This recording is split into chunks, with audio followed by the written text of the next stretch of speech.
As you leave the mansion grounds through a crypt in the graveyard, Ghost Host mentions to beware of hitchhiking ghosts. As you turn, you see three very different ghosts hitchhiking, and then they join you on your doom buggy as you leave.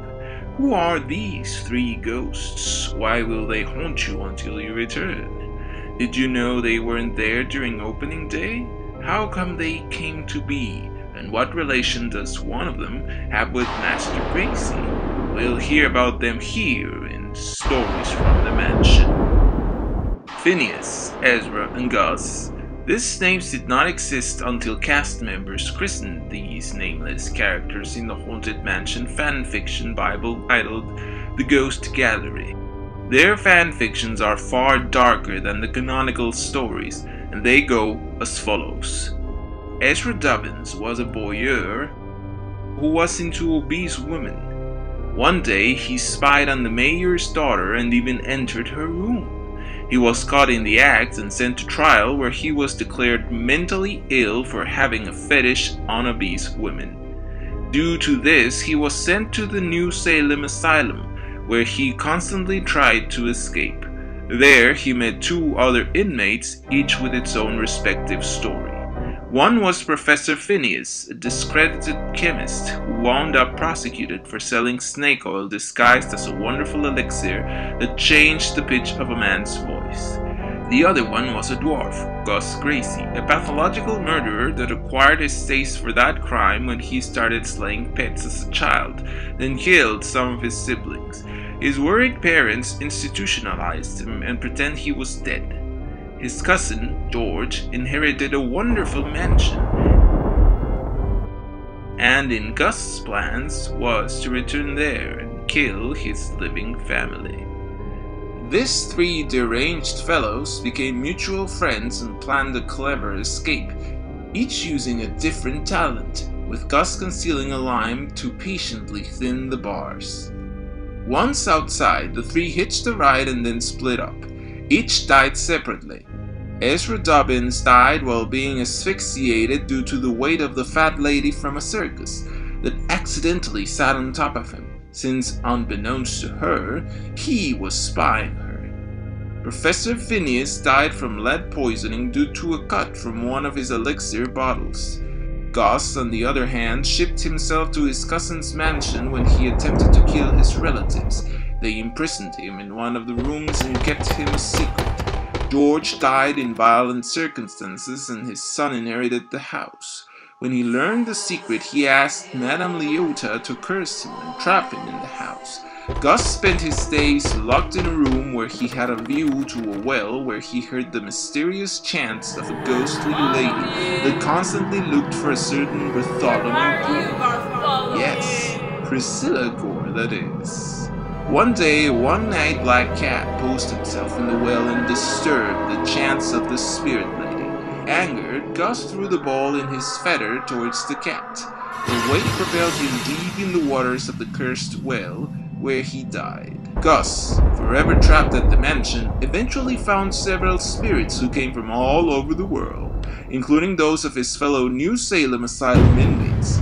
The three had once escaped from a physical prison, and were now determined to escape a spiritual one. By climbing on the doom buggies with the mortals, they haunted their way out as spirit parasites. After the Ghost Gallery, the names of the ghostly trio remained the same, but the stories were toned down. Phineas sold snake oil disguised as elixir, but after everybody's tongue turned into that of a snake, they chased him off a cliff, where he fell. As ghosts from all over the world were invited to the mansion, he went there, where he kept his business going until Madame Leota prohibited it. Persecuted by other ghosts, Phineas looked for a way out of the mansion to keep his otherworldly sale going on. Ezra Gasser was a prankster who had a prank shop. After trying a new Chinese finger trap he was unable to get out of, he laughed himself to death. As a spirit, he heard of the mansion and ended up there. He now wants to haunt guests and prank them to their deaths. Gus was a shepherd who was unable to sleep and had bad luck. He ended up in Port Royal, where he was mistakenly convinced He died in prison and ended up in the mansion, where he thought he'd finally rest in peace, but the noisy graveyard jamboree made him want to escape to a quieter place. These ghosts are the most recognizable characters from the Haunted Mansion franchise and appeared in several media, including the Haunted Mansion 2003 movie where they don't know if mortals can see they followed them. They appear at the end of the graveyard level where they ask Zeke for a ride at the crypts. They also appear at House of Villains, the Halloween special from House of Mouse, as they come out of a box and sing Grim Grinning Ghosts. Ezra, the skeletal hitchhiker, also appeared in a series of Haunted Mansion bumpers from Disney XD, following two characters home. The three made an apparition at the mansion's 50th anniversary, where they took pictures with guests. Up to this date, the trio appears at Tokyo's, Orlando's, and Anaheim's Haunted Mansion. Many claim the idea for these ghosts comes from a popular hitchhiker legend that was even represented in one Twilight Zone episode prior to the opening of the mansion, where a ghost hitchhiker demands a ride through many US highways and ends up boarding the protagonist's car after she knows she has been dead all the time. During opening day, after guests saw the hitchhiking ghosts demanding a ride, they did not see them boarding the doombuggies. They only saw a group of faceless spirits moving around the doombuggy and their reflection. Many guests saw this and were surprised when they read in the newspapers that the hitchhiking ghosts did join visitors in their doombuggies when they saw themselves in the mirror, something these regular visitors did not see. So, why some saw the hitchhiking ghosts in the doombuggy and others saw the faceless ghosts? Well, the creator of Long Forgotten blog found the answer. Imagineers were having a hard time synchronizing the ghosts with the doombuggies. Opening day came and they had a plan B to have more time to work on the failed system, and they decided to use a cloud projector from Pirates of the Caribbean that used a glass disc to project.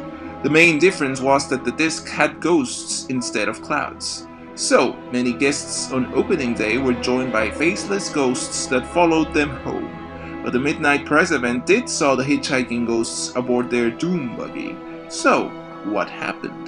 Well, for the press they did turn on the carousel where the ghostly trio appeared, but for regular folks they turned on their Plan B faceless ghost while they fixed the issue.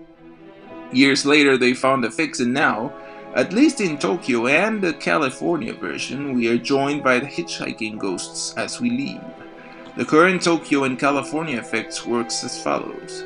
A series of limbless figures of the three hitchhiking ghosts move in a carousel that is synchronized with the doombuggies. These figures are in a room behind two-way mirrors. With the Pepper's Ghost illusion, we see the illuminated figures behind the mirror, while we see ourselves reflected in it. In Walt Disney World, the effect has changed completely, relying on screens and computer-generated characters. These ghosts became quite popular and were used for all promotional material.